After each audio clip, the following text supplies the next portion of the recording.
Reading and Literacy Grade 1 Quarter 3 Week 8 Let's learn about Vocabulary and Word Knowledge. Day 1 to Day 2 Matatag Curriculum.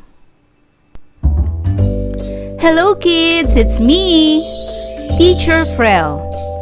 Don't forget to subscribe, like, and share, and hit the notification bell for the latest video.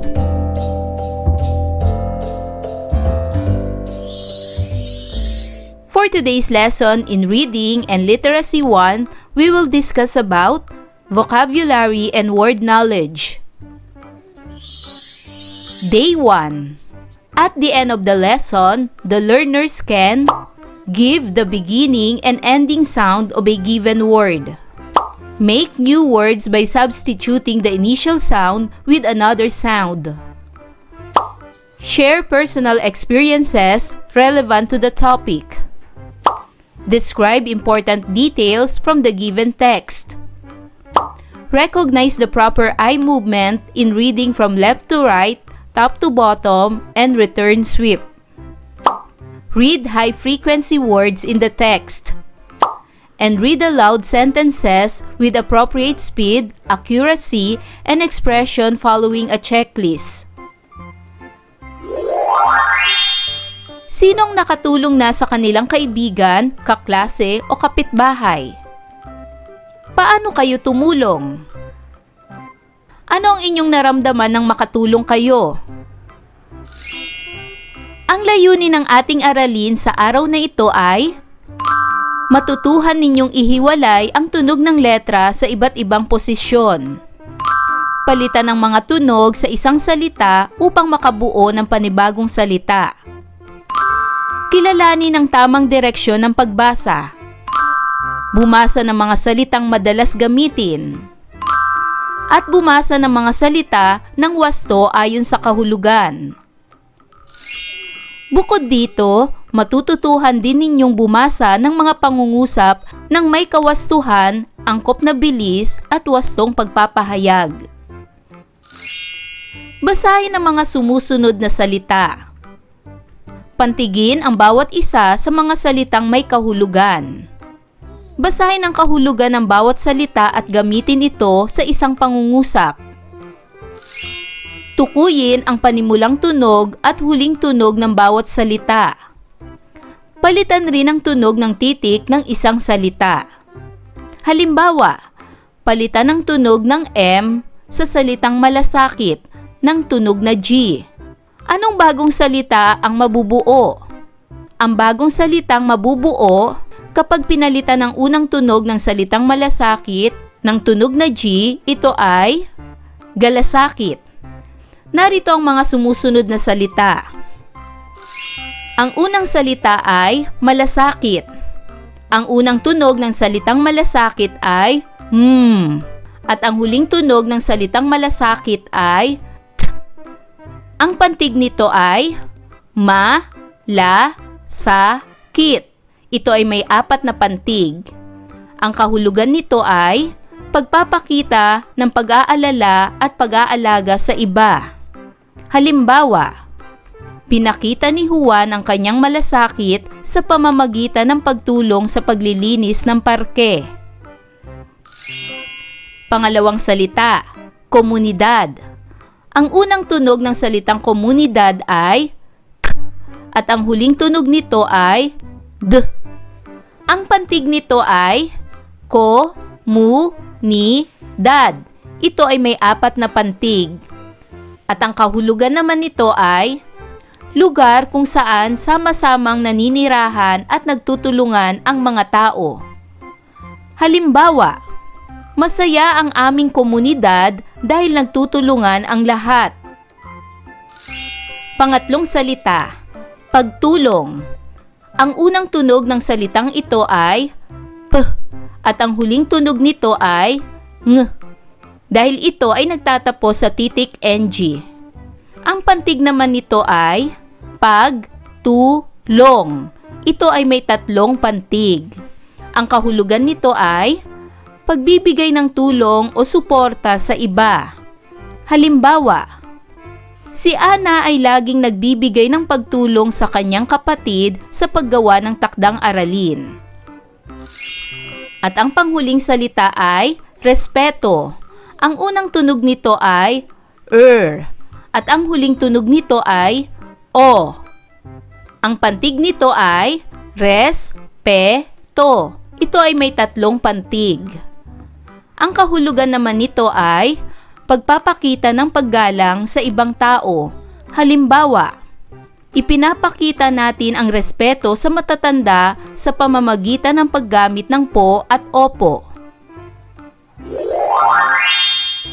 Basahin ang tekstong pang-impormasyon sa ibaba. Sundin ang wastong galaw ng mata sa pagbasa. Mula kaliwa pa kanan. Mula itaas pababa. At pagbabalik sa simula ng susunod na linya. Narito ang checklist ng mga bagay na dapat tandaan kapag nagbabasa ng isang teksto. Ang mga batayan ay, una, binasa ko ang lahat ng mga salita ng malinaw. Pangalawa, binasa ko ang teksto ng may tamang bilis. Pangatlo, sinunod ko ang mga bantas gaya ng tuldok at kuwit. At pang-apat, naintindihan ko ang aking binasa.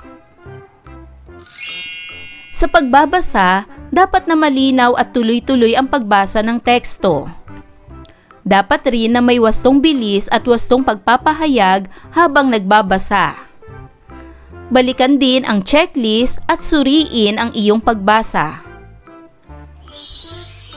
Ngayon ay basahin na ang tekstong ito.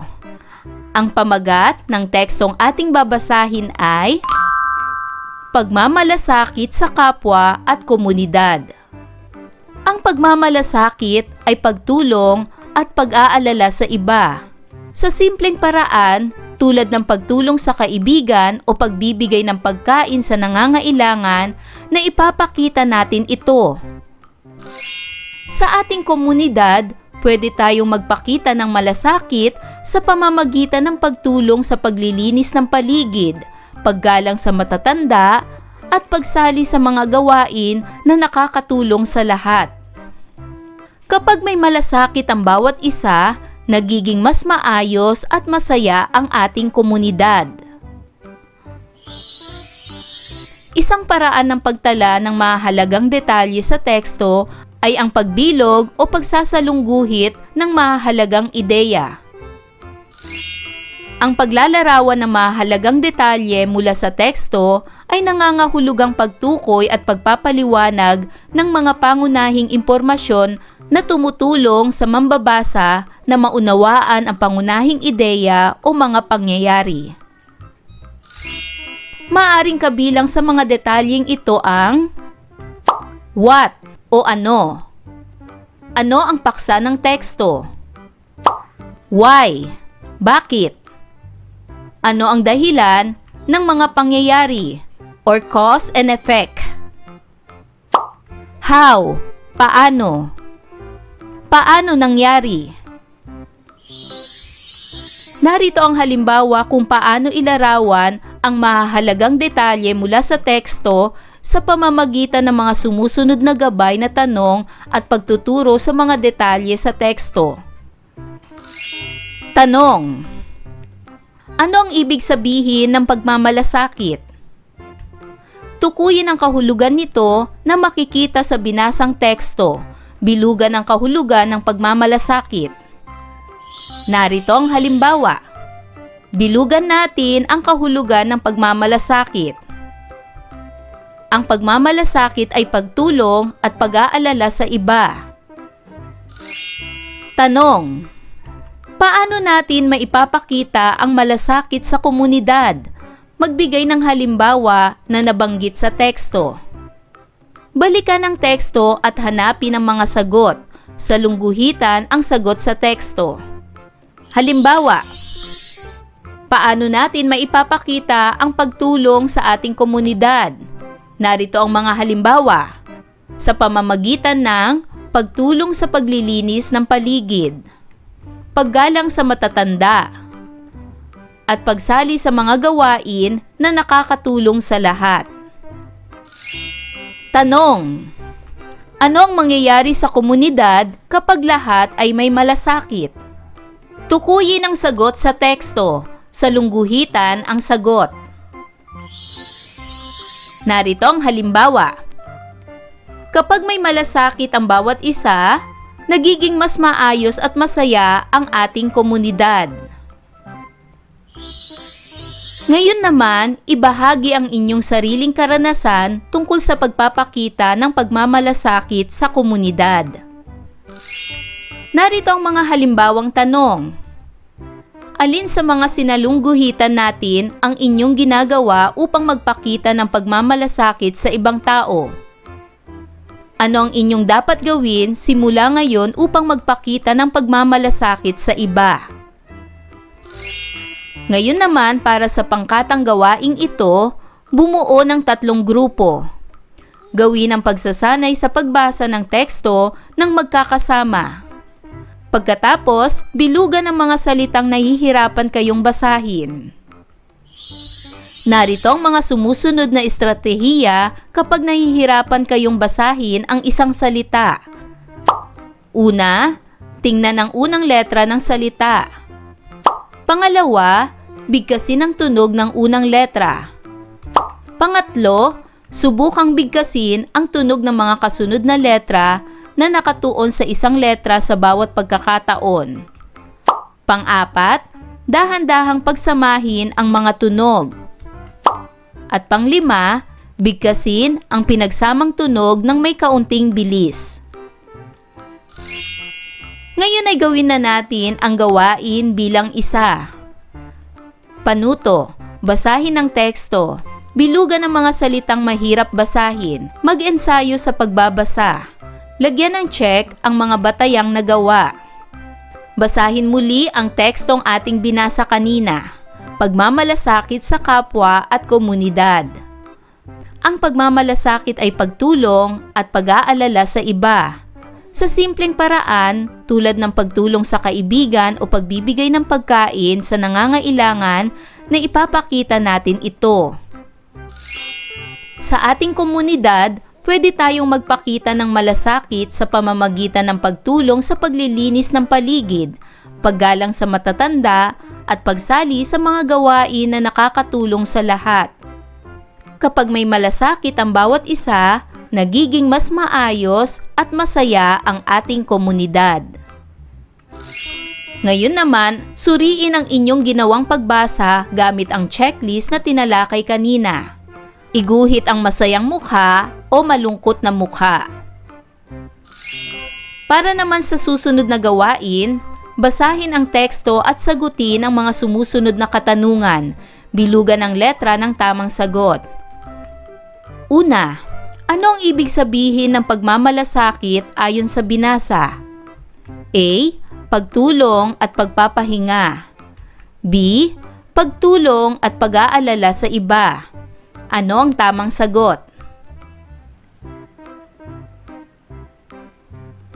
Magaling! Ang tamang sagot ay letter B, pagtulong at pag-aalala sa iba.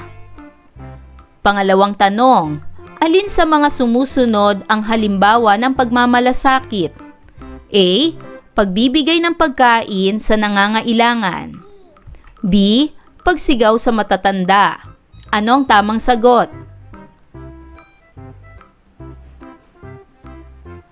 Magaling! Ang tamang sagot ay letter A, pagbibigay ng pagkain sa nangangailangan. Pangatlong tanong, paano natin maipapakita ang malasakit sa komunidad? A. Sa pagtulong sa paglilinis sa paligid. B. Sa pag-iwas sa kaibigan. Ano ang tamang sagot? Magaling! Ang tamang sagot ay letter A, sa pagtulong sa paglilinis sa paligid. At pang-apat, ano ang nangyayari sa komunidad kapag may malasakit ang bawat isa? A. Nagiging malungkot at tahimik. B. Nagiging maayos at masaya. Ano ang tamang sagot? Magaling! Ang tamang sagot ay letter B, nagiging maayos at masaya. Ngayon ay kumpletuhin ang bawat pahayag. Ang mga natutuhan ko ngayong araw ay... Pagkatapos ay sagutin ang tanong na ito. Ano-ano ang mga paraan ng pagpapakita ng malasakit sa ating komunidad? Maaari kayong magbigay ng 4 na sagot. Para naman sa karagdagang gawaing ito, magsanay sa pagbasa ng ipinakitang teksto o ng mga bagong salita, parirala at pangungusap na inyong natutuhan sa klase. Matapos makita ang checklist, para sa pansariling pagtataya sa pagbasa, suriin naman ninyo ang inyong sarili matapos basahin ang alinman sa inyong mga kaklase gamit ang parehong checklist. Day 2. At the end of the lesson, the learners can share personal experiences relevant to the topic. Read high-frequency words in the text. Read sentences with appropriate speed, accuracy, and expression. Identify the problem and its solution from the text read. And write words correctly and legibly. Tayo ay magbalik-aral. Ano-ano ang mga paraan na maaari tayong magpakita ng pagmamalasakit sa kapwa at komunidad? Magbigay ng halimbawa ng karanasan kung saan nagpakita kayo ng pagmamalasakit sa kapwa.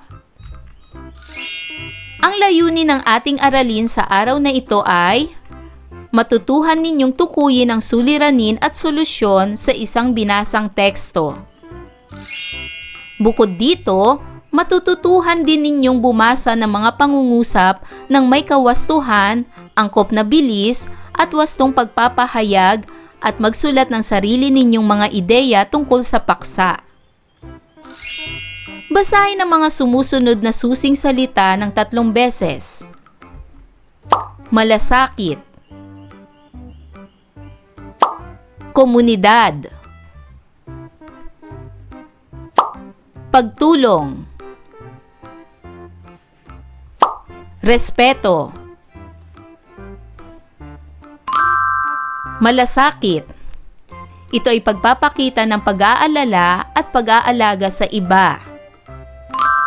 Komunidad. Ito ay lugar kung saan sama-samang naninirahan at nagtutulungan ang mga tao. Pagtulong. Ito ay pagbibigay ng tulong o suporta sa iba. Respeto. Ito ay pagpapakita ng paggalang sa ibang tao. Balikan natin ang konsepto ng suliranin at solusyon mula sa mga nakaraang aralin. Kapag may problema tayo, ano ang dapat nating gawin upang ito'y malutas? Ano ang ibig sabihin ng solusyon? Ang suliranin ay isang bagay na hindi tama o kailangang ayusin, at ang solusyon naman ay ang paraan upang ito ay maitama o maayos. Narito ang kahulugan ng problema. Ang problema ay isang bagay na hindi maganda o kailangang ayusin. At narito naman ang kahulugan ng solusyon. Ang solusyon ay ang paraan upang ayusin ang problema. Basahin ng malakas ang teksto. Ang pagtatapon ng basura sa tamang lugar ay isang paraan ng pagmamalasakit sa ating komunidad. Kung may nakikitang kalat, maaring pulutin ito at itapon ng maayos. Ano ang problema sa tekstong binasa? Tama! Ang problema ay may kalat o basura na nakikita sa paligid. Ano naman ang solusyon? Tama! Ang solusyon ay pulutin ang kalat at itapon ito sa tamang basurahan. Paano ninyo natukoy ang problema at solusyon? Tama! Natukoy ang problema dahil nakita ang kalat sa komunidad.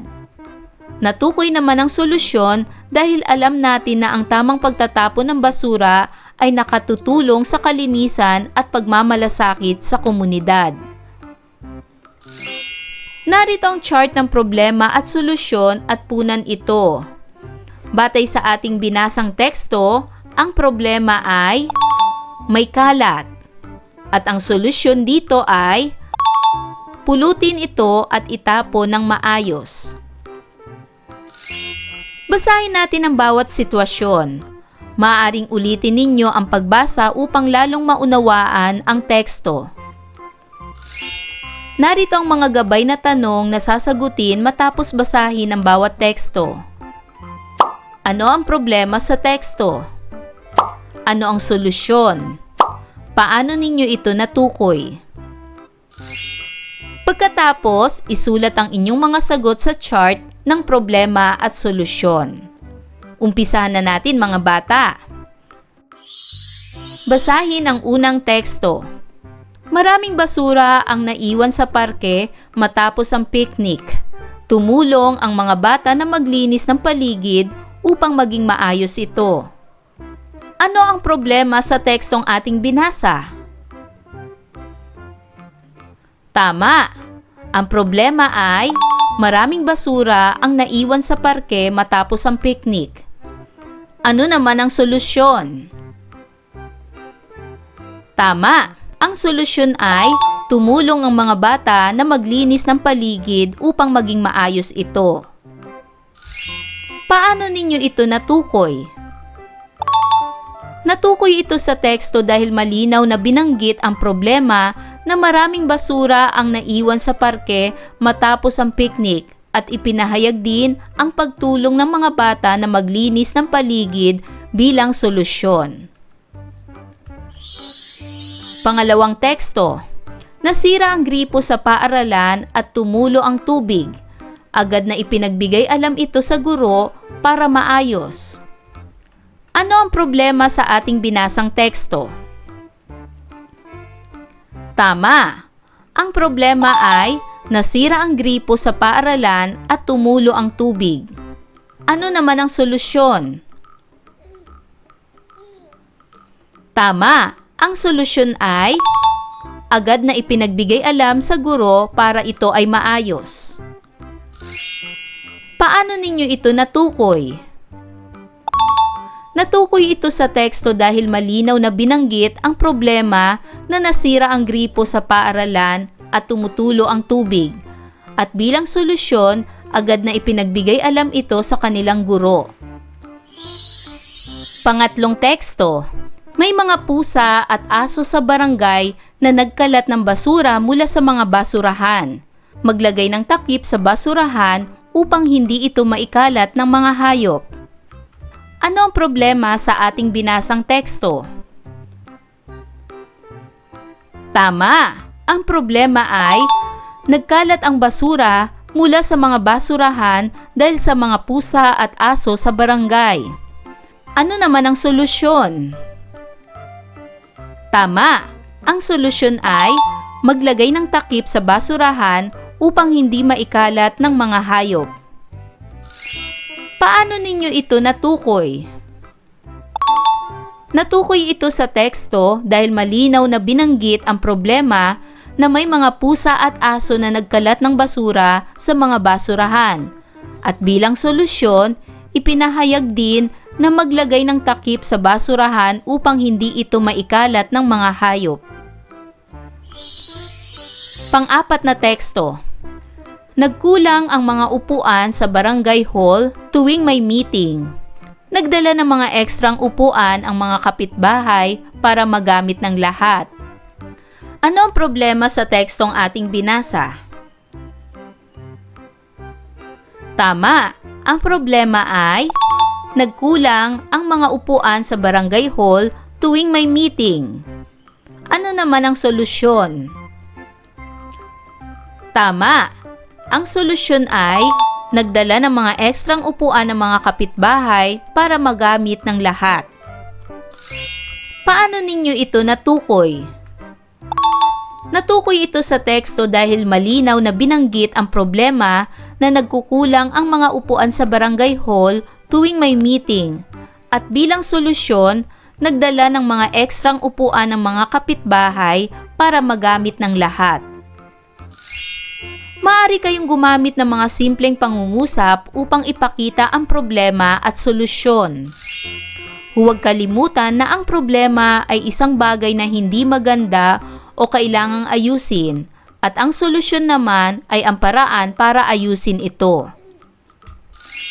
Para naman sa pangkatang gawaing ito, bumuo ng tig-3 pangkat. Basahin ang bawat pahayag at magbigay ng mga mungkahing paraan upang malutas ang problema. Isulat sa kwaderno ang inyong solusyon. Narito naman ang mga gabay na tanong na sasagutin matapos basahin ang bawat teksto. Ano ang problema sa teksto? Ano ang posibleng solusyon sa problema? Masasagot ba ng inyong mungkahing solusyon ang problema? Bakit? Narito ang tekstong inyong babasahin.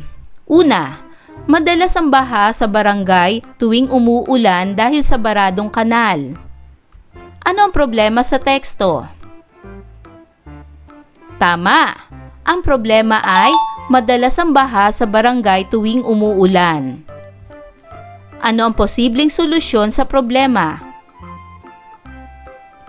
Tama! Ang posibleng solusyon sa problema ay linisin o ayusin ang baradong kanal upang dumaloy ng maayos ang tubig. Masasagot ba ng inyong mungkahing solusyon ang problema? Bakit? Narito ang aking halimbawang sagot. Opo, dahil kung malinis at maayos ang kanal, hindi na madali ang pagbara ng tubig at maiiwasan ang baha. Para naman sa pangalawang teksto, nasira ang ilaw sa harap ng paaralan kaya naging madilim sa lugar. Ano ang problema sa teksto? Tama! Ang problema ay madilim sa harap ng paaralan dahil nasira ang ilaw. Ano ang posibleng solusyon sa problema? Tama! Ang posibleng solusyon sa problema ay palitan o ayusin ang nasirang ilaw. Masasagot ba ng inyong mungkahing solusyon ang problema? Bakit? Narito ang aking halimbawang sagot.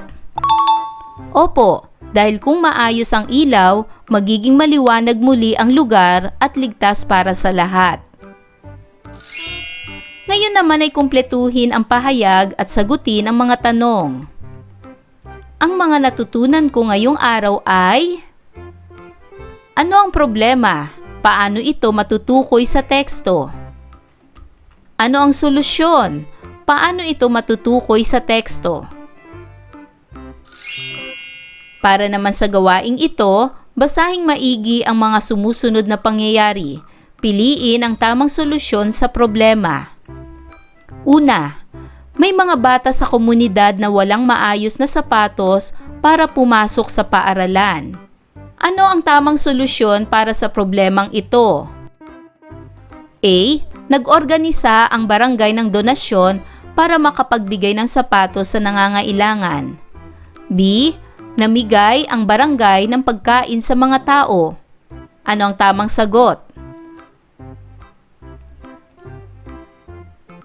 Magaling! Ang tamang solusyon ay letter A. Nag-organisa ang barangay ng donasyon para makapagbigay ng sapatos sa nangangailangan. Pangalawa, may sirang bahagi ng kalsada na nagdudulot ng aksidente sa mga dumadaan. Ano ang tamang solusyon para sa problemang ito? A. Bumili ng bagong sasakyan. B. Inayos ang sirang kalsada. Ano ang tamang sagot? Magaling! Ang tamang sagot ay letter B. Inayos ang sirang kalsada. Pangatlo, maraming halaman ang natutuyo sa plaza ng barangay. Ano ang tamang solusyon sa problemang ito? A. Tumulong sa pagdidilig ng mga halaman sa plaza ang mga residente. B. Pininturahan ng plaza upang maging makulay. Ano ang tamang sagot? Magaling! Ang tamang sagot ay letter A. Tumulong sa pagdidilig ng mga halaman sa plaza ang mga residente. Ayan mga bata! Naunawaan niyo ba ang ating aralin sa araw na ito?